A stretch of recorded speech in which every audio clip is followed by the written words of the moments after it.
ಮೋದಿ ಆಡಳಿತದ 12 ವರ್ಷಗಳ ಸಂಭ್ರಮ. ಯನಮರೆಪಲ್ಲಿಯಲ್ಲಿ ಸ್ವಚ್ಛತಾ ಕಾರ್ಯ, ಸಸಿ ನೆಡುವ ಕಾರ್ಯಕ್ರಮ.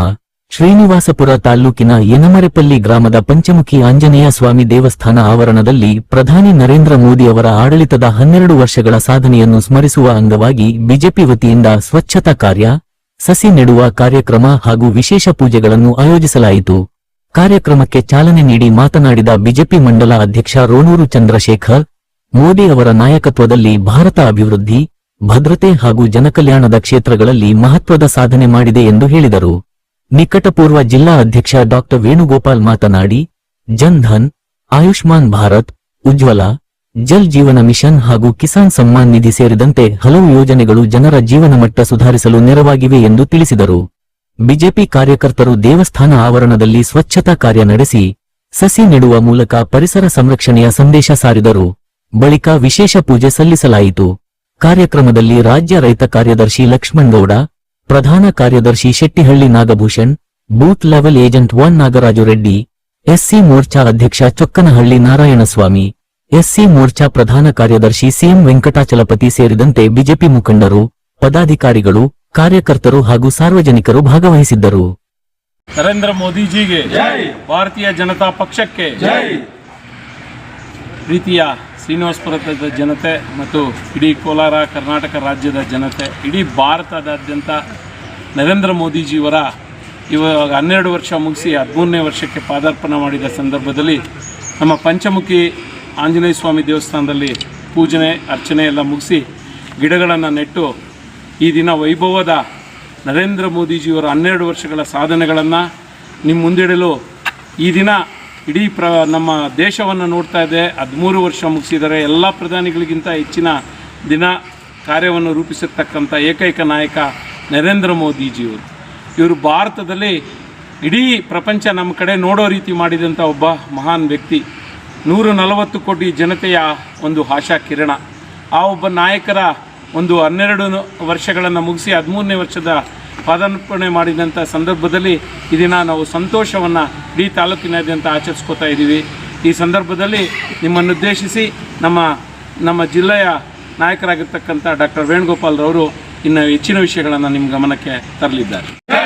ಭಾರತೀಯ ಜನತಾ ಪಾರ್ಟಿಗೆ ಜಗಮೆಚ್ಚಿದ ನಾಯಕರಾದ ನರೇಂದ್ರ ಮೋದಿಜಿ ಅವರಿಗೆ ಆತ್ಮೀಯರೇ, ಸದೃಢ ಸಶಕ್ತ ಸ್ವಾವಲಂಬ ಭಾರತ ನಿರ್ಮಾಣ ಮಾಡಬೇಕು, ಆತ್ಮನಿರ್ಭರ ಭಾರತ ನಿರ್ಮಾಣ ಮಾಡಬೇಕು, ವಿಕಸಿತ ಭಾರತ ನಿರ್ಮಾಣ ಮಾಡಬೇಕು ಅಂತೇಳ್ಬಿಟ್ಟು ಸಬ್ಕೆ ಸಾಥ್ ಸಬ್ಕಾ ವಿಕಾಸ್, ಸಬ್ಕಾ ವಿಶ್ವಾಸ್, ಸಬ್ಕಾ ಪ್ರಯಾಸ್ ಅನ್ನೋ ಒಂದು ವೇದವಾಕ್ಯದೊಂದಿಗೆ ಸುಮಾರು 12 ವರ್ಷಗಳ ಹಿಂದೆ ನಮ್ಮ ದೇಶದ ಪ್ರಧಾನಮಂತ್ರಿಯಾಗಿ ಅಧಿಕಾರ ಸ್ವೀಕರಿಸಂತ ನರೇಂದ್ರ ಮೋದಿಜಿಯವರು 2014ರಲ್ಲಿ ಭಾರತದ ಪರಿಸ್ಥಿತಿ ಮತ್ತು ಈಗಿನ ಪರಿಸ್ಥಿತಿಗೆ ಅವಲೋಕನ ಮಾಡಿದಾಗ 2014ರಲ್ಲಿ ಇಡೀ ವಿಶ್ವದಲ್ಲೇ ಅತ್ಯಂತ ದುರ್ಬಲ ಆರ್ಥಿಕತೆ ನಮ್ಮ ದೇಶದ್ದಾಗಿತ್ತು. ಫ್ರಜೈಲ್ 10 ಎಕಾನಮಿನಲ್ಲಿ ಭಾರತನೂ ಒಂದು ಇತ್ತು. ಅಂದರೆ ನಮ್ಮ ಆರ್ಥಿಕತೆ ತುಂಬ ದುರ್ಬಲವಾಗಿತ್ತು. ಏನೋ 12 ವರ್ಷಗಳ ಹಿಂದೆ 2014ರಲ್ಲಿ.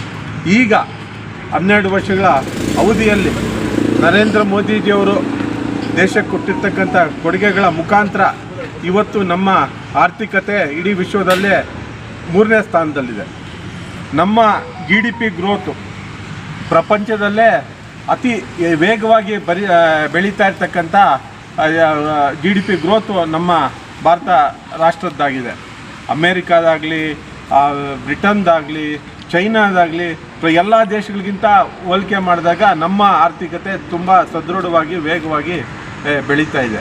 ಇದಕ್ಕೆ ಕಾರಣ ನರೇಂದ್ರ ಮೋದಿಜಿಯವರು 12 ವರ್ಷಗಳ ಕಾಲ ದೇಶಕ್ಕೆ ಕೊಟ್ಟಿರ್ತಕ್ಕಂಥ ಭ್ರಷ್ಟಾಚಾರ ಮುಕ್ತ ಸಮರ್ಪಣಾ ಒಂದು ನಾಯಕತ್ವ. ಏನು ದೇಶದ ಗರೀಬ್ ಕಲ್ಯಾಣ ಯೋಜನೆಗಳನ್ನ ಕೊಡೋ ಮುಖಾಂತರ ವಿಶೇಷವಾಗಿ ಮಹಿಳೆಯರಿಗೆ, ಯುವಕರಿಗೆ, ರೈತರಿಗೆ, ಕಾರ್ಮಿಕರಿಗೆ, ಹಿಂದುಳಿದ ವರ್ಗದವ್ರಿಗೆ ಎಲ್ರಿಗೂ ನಾನಾ ಯೋಜನೆಗಳು ಕೊಡೋ ಮುಖಾಂತರ ಇವತ್ತು ದೇಶವನ್ನು ಮುಂಚೂಣಿ ಸ್ಥಾನದಲ್ಲಿ ಇಟ್ಟಿದ್ದಾರೆ. ವಿಶೇಷವಾಗಿ ಭ್ರಷ್ಟಾಚಾರ ನಿರ್ಮೂಲನೆ ಮಾಡೋದಕ್ಕೋಸ್ಕರ ಏನು ಪ್ರತಿಯೊಂದು ಕೇಂದ್ರದ ಸೇವೆಗಳನ್ನು ಸಹಿತ ಡಿಜಿಟಲೀಕರಣ ಮಾಡಿ ಪ್ರತಿಯೊಬ್ಬರಿಗೂ ಸಹಿತ ಜನ್ಧನ್ ಯೋಜನೆ ಮುಖಾಂತರ ಜನ್ಧನ್ ಫ್ರೀ ಅಕೌಂಟ್ಸ್ನ ಕೊಡೋ ಮುಖಾಂತರ ಕೇಂದ್ರ ಸರ್ಕಾರದ ಅಥವಾ ರಾಜ್ಯ ಸರ್ಕಾರದ ಯಾವುದೇ ಒಂದು ಸವಲತ್ತಾಗಲಿ ನೇರವಾಗಿ ಅವರ ಅಕೌಂಟ್ಗೆ ಆ ಒಂದು ಬೆನಿಫಿಟ್ಸ್ನ ಬರೋ ಥರ ಮಾಡೋ ಮುಖಾಂತರ ದೇಶದಲ್ಲಿ ಭ್ರಷ್ಟಾಚಾರಕ್ಕೆ ಕಡಿವಾಣ ಹಾಕಿದ್ದಾರೆ. ಕಾಂಗ್ರೆಸ್ ಅಧಿಕಾರದಲ್ಲಿದ್ದಾಗ ಏನು 100 ರೂಪಾಯಿ ಕೇಂದ್ರ ಸರ್ಕಾರದಿಂದ ರಿಲೀಸ್ ಆದರೆ ಅದು ಫಲಾನುಭವಿಗೆ ತಲುಪೋಷ್ಟರಲ್ಲೇ 85 ರೂಪಾಯಿ ಸೋರಿಕೆ ಆಗ್ತಾಯಿತ್ತು. ಇದನ್ನು ಕಾಂಗ್ರೆಸ್ನ ಪ್ರಧಾನಮಂತ್ರಿಗಳಾದ ರಾಜೀವ್ ಗಾಂಧಿನೇ ಪಾರ್ಲಿಮೆಂಟಲ್ಲಿ ಹೇಳಿದರು. ಸೊ ಅಂದರೆ 100 ರೂಪಾಯಿ ಏನಾದರೂ ಕೇಂದ್ರ ಸರ್ಕಾರದಿಂದ ರಿಲೀಸ್ ಆದರೆ ಫಲಾನುಭವಿಗೆ 15 ರೂಪಾಯಿ ತಲುಪೋದು, ಇನ್ನು 85 ರೂಪಾಯಿ ಸೋರಿಕೆ ಆಗ್ತದೆ ಅಂತ. ಆದರೆ ನರೇಂದ್ರ ಮೋದಿಜಿಯವರು ಅಧಿಕಾರಕ್ಕೆ ಬಂದ ಮೇಲೆ ಏನು ಡೈರೆಕ್ಟ್ ಬೆನಿಫಿಷರಿ ಟ್ರಾನ್ಸ್ಫರ್ DBT ಮುಖಾಂತರ ಯಾವುದೇ ಒಂದು ಸವಲತ್ತಿರಲಿ ನೇರವಾಗಿ ಅವರ ಅಕೌಂಟ್ಸ್ಗೆ ಬರೋ ಥರ ವ್ಯವಸ್ಥೆ ಮಾಡೋ ಮುಖಾಂತರ ಭ್ರಷ್ಟಾಚಾರಕ್ಕೆ ದೊಡ್ಡ ಕಡಿವಾಣ ಹಾಕಿದ್ದಾರೆ. ಈ ಒಂದು 60 ವರ್ಷಗಳ ಕಾಲ ಕಾಂಗ್ರೆಸ್ ಅಧಿಕಾರದಲ್ಲಿತ್ತು, ಅವ್ರಿಗೆ ಯಾವುದೂ ಇಂಥ ಯೋಚನೆ ಬರಲಿಲ್ಲ. ನರೇಂದ್ರ ಮೋದಿಯವರು ಅಧಿಕಾರಕ್ಕೆ ಬಂದ ತಕ್ಷಣ ಮಾಡಿದ್ದೇ ಒಂದು ಡೈರೆಕ್ಟ್ ಬೆನಿಫಿಷರಿ ಟ್ರಾನ್ಸ್ಫರ್ ಆಗುವಂಥ ವ್ಯವಸ್ಥೆನ ಜನ್ಧನ್ ಯೋಜನೆ ಆರಂಭ ಆದಾಗ ಇಡೀ ದೇಶದ ಎಲ್ಲ ಪ್ರತಿಪಕ್ಷದ ನಾಯಕರು ಗೆಲ್ಲಿ ಮಾಡಿದ್ರು. ಫ್ರೀ ಅಕೌಂಟ್ಸ್ ಕೊಡ್ತಾ ಇದ್ದಾರೆ ಏನಕ್ಕೋಸ್ಕರ. ಇವತ್ತು 30 ಕೋಟಿ ಜನ್ಧನ್ ಅಕೌಂಟ್ಸ್ ಇದೆ, ಅದ್ರ ಮುಖಾಂತರ ಯಾವುದೇ ಒಂದು ಸವಲತ್ತಿರಲಿ ಡೈರೆಕ್ಟಾಗಿ ಟ್ರಾನ್ಸ್ಫರ್ ಆಗ್ತಾಯಿದೆ. ಅದ್ರ ಜೊತೆಗೆ ಮೋದಿಜಿಯವರ ಅಧಿಕಾರಕ್ಕೆ ಬಂದ ಮೇಲೆ ಸುಮಾರು 4 ಕೋಟಿಗೂ ಹೆಚ್ಚು ಮನೆಗಳನ್ನು ದೇಶದ ವಸತಿ ರಹಿತ ಏನು ಕುಟುಂಬಗಳಿಗೆ ಕೊಟ್ಟಿದ್ದಾರೆ.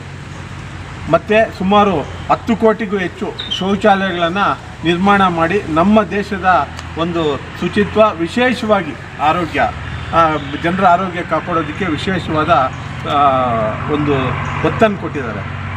ದೇಶದ ಜನತೆಗೆ ಬೇಕಾಗಿರೋದು ಉತ್ತಮವಾದ ಒಂದು ಆರೋಗ್ಯ, ಅದನ್ನು ಕೊಡೋಕ್ಕೋಸ್ಕರ Ayushman Bharat free health schemes ಕೊಡೋ ಮುಖಾಂತರ ಇಡೀ ವಿಶ್ವದಲ್ಲೇ ಅತಿ ದೊಡ್ಡ ಉಚಿತ ಆರೋಗ್ಯ ವಿಮೆನ ಇಡೀ ವಿಶ್ವದಲ್ಲೇ ನಮ್ಮ ಭಾರತದ ಜನತೆಗೆ ಮೋದಿಜಿಯವರು ಪ್ರಧಾನಿ ಆದಮೇಲೆ ಕೊಟ್ಟಿದ್ದಾರೆ. ಇದ್ರ ಮುಖಾಂತರ ಲಕ್ಷಾಂತರ ಕೋಟ್ಯಾಂತರ ಜನರಿಗೆ ಉಚಿತವಾದ ಒಂದು ಆರೋಗ್ಯ ಸೇವೆಗಳು ದೊರೀತಾ ಇದೆ. ಮತ್ತು ಏನು ಸ್ವಚ್ಛ ಭಾರತ್ ಅಭಿಯಾನ ಮುಖಾಂತರ ಶೌಚಾಲಯಗಳ ನಿರ್ಮಾಣ ಮಾಡಿ ಮತ್ತು ಜಲ್ಧನ್ ಯೋಜನೆ ಮುಖಾಂತರ ಮನೆ ಮನೆಗೂ ನಲ್ಲಿ ಮುಖಾಂತರ ನೀರು ಹರಿಸೋ ಮುಖಾಂತರ ಒಳ್ಳೆ ಕುಡಿಯೋ ನೀರು ಮತ್ತು ಒಳ್ಳೆಯ ಶುಚಿತ್ವ ಕೊಡೋ ಮುಖಾಂತರ ಸುಮಾರು ಕಾಯಿಲೆಗಳನ್ನು ಇವತ್ತು ನಾವು ನಮ್ಮ ದೇಶದ ಜನತೆಯನ್ನು ಸುಮಾರು ಕಾಯಿಲೆಗಳಿಂದ ನಾವು ದೂರ ಮಾಡಿದ್ದೀವಿ ಅಂದರೆ ತಪ್ಪಾಗಲಾರದು. 12 ವರ್ಷದ ಹಿಂದೆ ಇದ್ದಂಥ ಒಂದು ಏನು ಸಾಂಕ್ರಾಮಿಕ ರೋಗಗಳು ಇವತ್ತಿಲ್ಲ. ಇದಕ್ಕೆ ಕಾರಣ ಮೋದಿಜಿಯವರು ಆರೋಗ್ಯ ಕ್ಷೇತ್ರದಲ್ಲಿ ತಗೊಂಡಿರ್ತಕ್ಕಂಥ ಒಂದು ಮಹತ್ತರವಾದ ಬದಲಾವಣೆಗಳು. ವಿಶೇಷವಾಗಿ ಹೇಳಬೇಕು ಅಂದರೆ ದೇಶ ಅಭಿವೃದ್ಧಿ ಆಗಬೇಕು ಅಂದರೆ ಮೂಲ ಸೌಕರ್ಯಗಳು ತುಂಬ ಇಂಪಾರ್ಟೆಂಟು. ವಿಶೇಷವಾಗಿ ಈ ಹೈವೇ, ನ್ಯಾಷನಲ್ ಹೈವೇಸ್ ಇರ್ಬೋದು, ಅಥವಾ ರೈಲ್ವೆ ಸೌಲಭ್ಯಗಳಿರ್ಬೋದು, ಅಥವಾ ಏರ್ಪೋರ್ಟ್ ಸೌಲಭ್ಯಗಳಿರ್ಬೋದು, ಇದನ್ನು ಒತ್ತು ಕೊಟ್ಟು ಇವತ್ತು ನ್ಯಾಷನಲ್ ಹೈವೇಸು ಇಡೀ ದೇಶಕ್ಕೆ ಸ್ವತಂತ್ರ ಬಂದಾಗ ಎಷ್ಟಿತ್ತು ಅದು 4 ಪಟ್ಟು ಈ ಒಂದು 12 ಅವಧಿಯಲ್ಲಿ ಮೋದಿಜಿಯವರು ದೇಶದ ಜನತೆ ಕೊಟ್ಟಿದ್ದಾರೆ. ರೈಲ್ವೆ ಈ ಸ್ಟೇಷನ್ಸು 12 ವರ್ಷದಿಂದ ಯಾವ ಥರ ಇತ್ತು, ಈಗ ಯಾವ ಥರ ಇತ್ತು, ತಾವೆಲ್ಲ ರೈಲ್ವೆ ಸ್ಟೇಷನ್ಗೆ ಹೋದರೆ ಗೊತ್ತಾಗ್ತದೆ. ಮೊದಲು ಇದ್ದಂಥ ರೈಲ್ವೆ ಸ್ಟೇಷನ್ಸ್ ಈಗ ಹೋದರೆ ಪ್ರತಿಯೊಂದು ರೈಲ್ವೆ ಸ್ಟೇಷನ್, ಬಹುತೇಕ ರೈಲ್ವೆ ಸ್ಟೇಷನ್ಸು ಏನು ಏರ್ ಕಂಡೀಷನ್ ಇರ್ಬೋದು ಅಥವಾ ಶುಚಿತ್ವ ಇರ್ಬೋದು ತುಂಬ ಚೆನ್ನಾಗಿ ಇಂಪ್ರೂವ್ ಮಾಡಿದ್ದಾರೆ. ವಿಶೇಷವಾಗಿ ವಂದೇ ಭಾರತ್ ಟ್ರೈನ್ಸ್ ಬಿಡೋ ಮುಖಾಂತರ ದೇಶದ ಬೇರೆ ಬೇರೆ ನಗರಗಳಲ್ಲಿರ್ತಕ್ಕಂಥ ಒಂದು ಅಂತರನ ಕಮ್ಮಿ ಮಾಡಿದ್ದಾರೆ ಅಂದರೆ ತಪ್ಪಾಗಲಾರ್ದು. 12 ವರ್ಷದಿಂದ ನಮ್ಮ ದೇಶದಲ್ಲಿ ಕೆಲವು ಏರ್ಪೋರ್ಟ್ಸ್ ಇತ್ತು, ಆದರೆ ಈಗ ಇಡೀ ದೇಶಾದ್ಯಂತ 150ಕ್ಕೂ ಹೆಚ್ಚು ಏರ್ಪೋರ್ಟ್ಸ್ ಇದೆ. ಇವತ್ತು ಯಾರಾದರೂ ಏರ್ಪೋರ್ಟ್ಗೆ ಭೇಟಿ ಕೊಟ್ಟರೆ ಅದು ಬಹುಶಃ ನಾವು ಯಾವುದೋ ಒಂದು ಬಸ್ ಸ್ಟ್ಯಾಂಡಿಗೆ ಕೊಟ್ಟಿದ್ದೀವಿ ಅನ್ನೋ ಅಷ್ಟರ ಮಟ್ಟಿಗೆ ಜನಸಂದಣಿ ಇವತ್ತು ಏರ್ಪೋರ್ಟ್ಸಲ್ಲಿ ನಾವು ಕಾಣ್ತಾ ಇದ್ದೀವಿ. ಇದಕ್ಕೆ ಕಾರಣ ಏನು ಅಂದರೆ ಇಡೀ ದೇಶಾದ್ಯಂತ ಎಲ್ಲ ಪ್ರಮುಖ ನಗರಗಳಲ್ಲೂ ಏರ್ಪೋರ್ಟ್ ವ್ಯವಸ್ಥೆ ಮಾಡಿರೋದು ಮತ್ತು ಏರ್ ಪ್ರೈಸಸ್, ಫ್ಲೈಟ್ ಚಾರ್ಜಸ್ನ ತುಂಬ ನಿಯಂತ್ರಣದಲ್ಲಿಟ್ಟಿರೋದು, ಇದು ದೊಡ್ಡ ಸಾಧನೆ.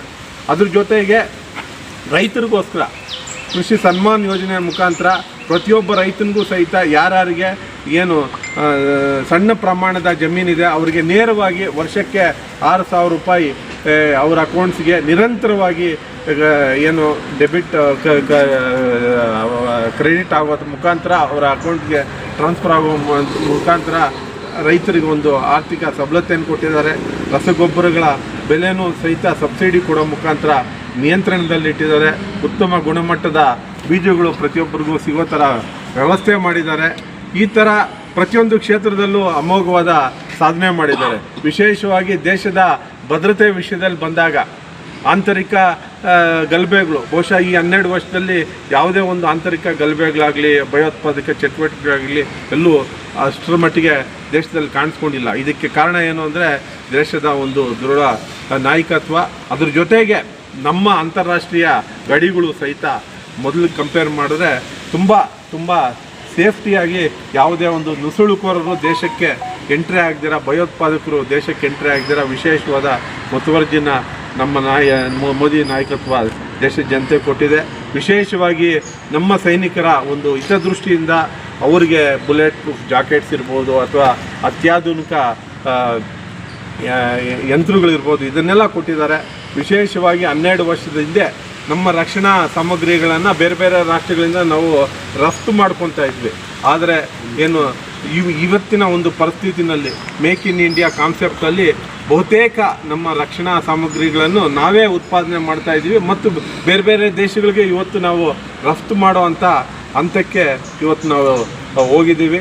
ಇಂಥ ಒಂದು ಅದ್ಭುತ ಸಾಧನೆನ ಮೋದಿಜಿಯವರು ಪ್ರತಿಯೊಬ್ಬರಿಗೂ ಕೊಟ್ಟಿದ್ದಾರೆ.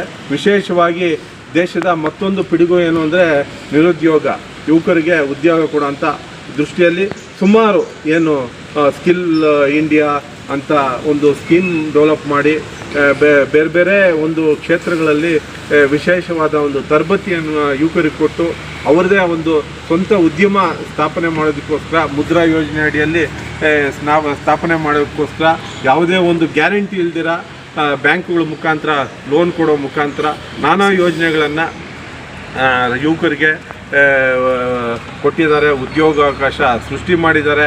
ಇವತ್ತು ಕೃಷಿ ಕ್ಷೇತ್ರದಲ್ಲಿ ನಾವು 12 ವರ್ಷಗಳ ಹಿಂದೆ ಆಹಾರದ ನಾನಾ ಸಮಸ್ಯೆಗಳಿತ್ತು. ಇವತ್ತು ಆಹಾರದ ನಮ್ಮ ದಾಸ್ತಾನು ಹೇಗಿದೆ ಅಂದರೆ 1 ವರ್ಷ ನಮ್ಮ ದೇಶದಲ್ಲಿ ಯಾವುದೇ ಒಂದು ಭೀಕರ ಪರಿಸ್ಥಿತಿ ಬರಗಾಲ ಬಂದರೂ ಸಹಿತ ದೇಶದ ಜನತೆಗೆ ಬೇಕಾದಷ್ಟು ದಾಸ್ತಾನು ನಮ್ಮ ಗೋಡನ್ಸಲ್ಲಿ ಇವತ್ತು ಆಹಾರದ ದಾಸ್ತಾನುಗಳಿದೆ. ಅಂಥ ಒಂದು ಸ್ವಾವಲಂಬಿಗಳು ಆಹಾರ ಕ್ಷೇತ್ರದಲ್ಲಾಗಿದ್ದೀವಿ. ವಿಶೇಷವಾಗಿ ಇವತ್ತು ಶುಗರ್ ಬಹುಶಃ ಸುಮಾರು ವರ್ಷಗಳಿಂದ ಡಿಪೋಗಳ ಮುಖಾಂತರ ಒಬ್ಬ ಕುಟುಂಬಕ್ಕೆ 3 kg 5 kg ಶುಗರ್ ಕೊಡ್ತಾಯಿದ್ರು. ಆದರೆ ಇವತ್ತು ನಾವು ಶುಗರ್ ಪ್ರೊಡಕ್ಷನಲ್ಲಿ ಇಡೀ ಪ್ರಪಂಚದಲ್ಲೇ 1ನೇ ಸ್ಥಾನದಲ್ಲಿದ್ದೀವಿ. ಯಥೇಚ್ಛವಾಗಿ ಶುಗರ್ ಪ್ರೊಡಕ್ಷನ್ ಆಗಿ ಓಪನ್ ಮಾರ್ಕೆಟಲ್ಲಿ ಶುಗರ್ ಅದೇ ಬೆಲೆಗೆ ಸಿಗೋ ಅಂಥ ವಾತಾವರಣ ನಿರ್ಮಾಣ ಆಗಿದೆ. ಬೇರೆ ಬೇರೆ ದೇಶಕ್ಕೂ ಕೂಡ ಇವತ್ತು ನಾವು ಶುಗರ್ ಇದರಲ್ಲಿ ರಫ್ತು ಮಾಡ್ತಾಯಿದ್ದೀವಿ. ರಬ್ಬರ್ ಪ್ರೊಡಕ್ಷನಲ್ಲೂ ಸಹಿತ ಇಡೀ ವಿಶ್ವದಲ್ಲೇ ನಾವು 2ನೇ ಸ್ಥಾನದಲ್ಲಿದ್ದೀವಿ. ಮತ್ತು ಏನು ಮಸಾಲ ಪದಾರ್ಥಗಳು ಸಾಮಗ್ರಿಗಳು ಅದರಲ್ಲೂ ಸಹಿತ ಇಡೀ ವಿಶ್ವದಲ್ಲೇ ನಾವು 1ನೇ ಸ್ಥಾನದಲ್ಲಿದ್ದೀವಿ. ಆಟೋಮೊಬೈಲ್ ಕ್ಷೇತ್ರದಲ್ಲಿ ಇಡೀ ವಿಶ್ವದಲ್ಲೇ ನಾವು 2ನೇ ಸ್ಥಾನದಲ್ಲಿದ್ದೀವಿ. ಮೊಬೈಲ್ ಟೆಕ್ನಾಲಜಿ ಮೊಬೈಲ್ ಪ್ರೊಡಕ್ಷನಲ್ಲಿ ಇಡೀ ವಿಶ್ವದಲ್ಲೇ ನಾವು 2ನೇ ಸ್ಥಾನದಲ್ಲಿದ್ದೀವಿ. ಮತ್ತು ಈ ಮಾಂಸ ಪದಾರ್ಥಗಳು ಏನು ಇದರಲ್ಲಿ ಇಡೀ ವಿಶ್ವದಲ್ಲೇ ನಾವು ಮೊದಲನೇ ಪ್ರೊಸೆಸ್ಡ್ ಮೀಟ್ ಇದರಲ್ಲಿ ಇಡೀ ವಿಶ್ವದಲ್ಲೇ ನಾವು 1ನೇ ಸ್ಥಾನದಲ್ಲಿದ್ದೀವಿ. ಈ ಥರ ನಾನಾ ಕ್ಷೇತ್ರಗಳಲ್ಲಿ ಇವತ್ತು ದೇಶ 1ನೇ ಸ್ಥಾನದಲ್ಲಿದೆ. ಇದಕ್ಕೆ ಕಾರಣ ಮೋದಿಜಿಯವರು ಈ 12 ವರ್ಷ ಕೊಟ್ಟಂಥ ಒಂದು ನಾಯಕತ್ವ. ಅದ್ರ ಜೊತೆಗೆ ಏನು ದೇಶದ ಭದ್ರತಾ ದೃಷ್ಟಿಯಿಂದ ಏನು CAA ಕಾನೂನು ದೇಶದಲ್ಲಿ ಏನು ಸಿಟಿಜನ್ಶಿಪ್ ಅಮೆಂಡ್ಮೆಂಟ್ ಆ್ಯಕ್ಟ್ ತರೋ ಮುಖಾಂತರ ನಮ್ಮ ದೇಶದಲ್ಲಿ ಇದ್ದಂಥ ಏನು ನಿರಾಶ್ರಿತರು ಬೇರೆ ದೇಶದಲ್ಲಿದ್ದಂಥ ಅಲ್ಪಸಂಖ್ಯಾತರು ನಮ್ಮ ದೇಶಕ್ಕೆ ವಲಸೆ ಬಂದು ಸುಮಾರು ವರ್ಷ ನಮ್ಮ ದೇಶದಲ್ಲಿದ್ದರು. ಅವ್ರಿಗೆ ಯಾವುದೇ ಪೌರತ್ವ ಇಲ್ಲ, ಅವ್ರಿಗೂ ಪೌರತ್ವ ಕೊಡುವಂಥ ವ್ಯವಸ್ಥೆ ಮಾಡಿದ್ರು. ಮತ್ತು ಆರ್ಟಿಕಲ್ 370 ತಂದು ಏನು ಕಾಶ್ಮೀರ ನಮ್ಮ ದೇಶದ ಅವಿಭಾಜ್ಯ ಅಂಗ ಆದರೂ ಸಹಿತ ಅದಕ್ಕೆ ವಿಶೇಷವಾದ ಒಂದು ಸವಲತ್ತು, ಸಪ್ರೇಟ್ ಸಂವಿಧಾನ, ಸಪ್ರೇಟ್ ಪ್ರಧಾನಿ, ಸಪ್ರೇಟ್ ಧ್ವಜ ಇತ್ತು. ಅದನ್ನು ತೆಗೆದು ಕಾಶ್ಮೀರ ಕೂಡ ನಮ್ಮ ಅವಿಭಾಜ್ಯ ಅಂಗ, ಅದಕ್ಕೂ ಭಾರತದ ಸಂವಿಧಾನ ಅನ್ವಯಿಸಬೇಕು ಅಂತ ಆರ್ಟಿಕಲ್ 370 ರದ್ದು ಮಾಡಿದ್ರು. ಮತ್ತು ನಮ್ಮ ಏನು ಭಾರತ ದೇಶದ ಹಿಂದೂಗಳ ಕನಸಾದ ಏನು ಅಯೋಧ್ಯೆಯಲ್ಲಿ ರಾಮ ಮಂದಿರ ನಿರ್ಮಾಣ ಮಾಡಬೇಕು ಅಂತ ಏನು ಕನಸಿತ್ತು, ಸುಮಾರು 75 ವರ್ಷಗಳ ಕನಸು, ಅದನ್ನು ಕೂಡ ಈಡೇರಿಸಿದ್ರು ಇವರ ಒಂದು ಅವಧಿಯಲ್ಲಿ. ಈ ಥರ ನಾನಾ ಒಂದು ಕಾರ್ಯಕ್ರಮ ಕೊಟ್ಟಿದ್ದಾರೆ. ವಿಶೇಷವಾಗಿ ಏನು ಮಹಿಳೆಯರಿಗೆ ರಾಜಕೀಯ ಕ್ಷೇತ್ರದಲ್ಲೂ ಸಹಿತ ವಿಧಾನಸಭಾ ಮತ್ತು ಲೋಕಸಭಾ ಕ್ಷೇತ್ರದಲ್ಲಿ ಮೀಸಲಾತಿ ಕೊಡಬೇಕು ಅಂತ ಹೇಳ್ಬಿಟ್ಟು ನಾರಿ ಶಕ್ತಿ ವಂದನಾ ಅಧಿನಿಯಮ ತಂದು ಎಲ್ಲ ಮುಂದಿನ ದಿವಸಗಳ ಒಂದು ಚುನಾವಣೆಯಲ್ಲಿ ಮಹಿಳೆಯರಿಗೂ 33% ರಿಸರ್ವೇಷನ್ ಕೊಡುವಂಥ ಒಂದು ವ್ಯವಸ್ಥೆನ ಈ ದೇಶದಲ್ಲಿ ಸೃಷ್ಟಿ ಮಾಡಿದ್ದಾರೆ. ನಮಗೆ ಇವತ್ತು ಅಂತಾರಾಷ್ಟ್ರೀಯ ಒಂದು ಕ್ಷೇತ್ರದಲ್ಲಿ ಹೋದಾಗ ಭಾರತದ ಗೌರವ ಜಾಸ್ತಿ ಆಗಿದೆ.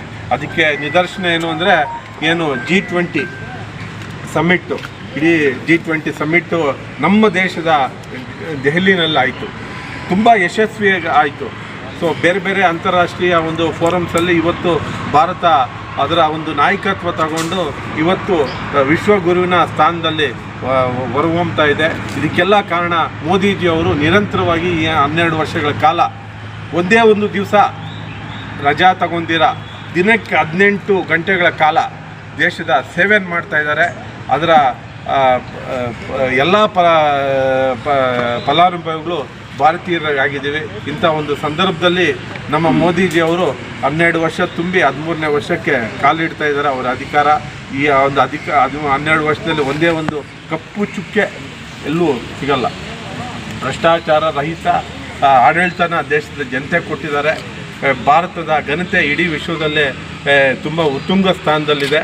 ಇಂಥ ಒಬ್ಬ ವ್ಯಕ್ತಿಗೆ ಇನ್ನೂ ಮುಂದಿನ ದಿವಸಗಳಲ್ಲಿ ಇನ್ನೂ ಒಳ್ಳೆ ಯೋಜನೆಗಳು ತಂದು ದೇಶದ ಬಡವರಿಗೆ ಪ್ರತಿಯೊಬ್ಬರಿಗೂ ಉಪಯೋಗ ಆಗಲಿ, ದೇಶದ ಭದ್ರತೆ ಇನ್ನೂ ಹೆಚ್ಚಾಗಲಿ.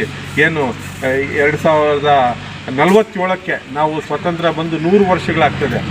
ಅಷ್ಟರೊಳಗಡೆ ನಮ್ಮ ದೇಶ ಸ್ವಾವಲಂಬಿ ರಾಷ್ಟ್ರವಾಗಿ ಹೊರಹೊಮ್ಮಬೇಕು, ವಿಕಸಿತ ಭಾರತವಾಗಿ ಹೊರಹೊಮ್ಮಬೇಕು ಅಂತೇಳ್ಬಿಟ್ಟು ನಮ್ಮ ಪ್ರತಿಯೊಂದು ಕ್ಷೇತ್ರದಲ್ಲೂ ಈ ಒಂದು ಸಾಧನೆ ಮಾಡ್ತಾ ಇರ್ತಕ್ಕಂಥ ಮೋದಿಜಿಯವ್ರಿಗೂ ಮತ್ತು ಅವರ ಒಂದು ಸಂಪೂರ್ಣ ತಂಡಕ್ಕೂ ವಿಶೇಷವಾದ ಕೃತಜ್ಞತೆಗಳು ಮತ್ತು ಅಭಿನಂದನೆಗಳು ಸಲ್ಲಿಸುತ್ತಾ ಭಗವಂತನಲ್ಲಿ ನಾವು ಪ್ರಾರ್ಥನೆ ಮಾಡ್ತಾ ಇದ್ದೀವಿ. ಮುಂದಿನ ದಿವಸಗಳಲ್ಲಿ ಅವರ ಆರೋಗ್ಯ ಇನ್ನೂ ಚೆನ್ನಾಗಿ ಕೊಡಲಿ, ದೇಶದ ಸೇವೆ ಮಾಡುವಂಥ ಶಕ್ತಿ ಇನ್ನೂ ಹೆಚ್ಚೆಚ್ಚು ಕೊಡಲಿ. ಅದರ ಮುಖಾಂತರ ನಾವೆಲ್ಲ ಸಶಕ್ತರಾಗಿ ಈ ದೇಶದಲ್ಲಿ ಜೀವನ ನಡೆಸೋಣ ಅಂತ ಹೇಳ್ತಾ ಎಲ್ರಿಗೂ ಒಳ್ಳೆಯದಾಗಲಿ ಅಂತ ನಾನು ಕೋರ್ತಾ ಇದ್ದೀನಿ.